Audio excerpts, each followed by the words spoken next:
Ang kadalasang tanong ay, paano nga ba ako nakarating ng Japan? So ngayon ay sasabihin ko sa inyo kung paano nga ba ako nakarating sa Japan at makinig kayo sa sasabihin ko.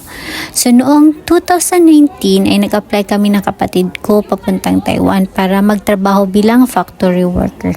So sad to say ay hindi kami natanggap.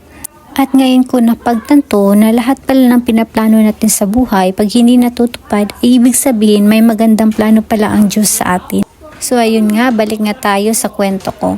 So nung nag-apply kami pupuntang Taiwan ay may nakilala kaming isang babae at siya ang nagturo sa amin kung paano kami nakapunta dito sa Japan. Alam nyo ba yung Study Now Pay Later na program?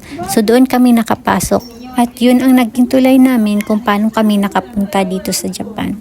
So nag-apply kami bilang isang student visa at nakaalis kami nung kasagsagan ng pandemic noong 2019. At habang inaasikaso ng language school, ang papel namin is nag-aaral kami ng basic Japanese language sa Pilipinas.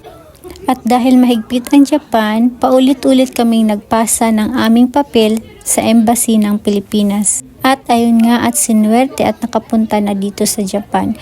At pagdating namin dito sa Japan ay kwinarantin kami ng 12 days bago kami mag-start ng pasok sa eskwelahan at mag-aral ng Japanese language.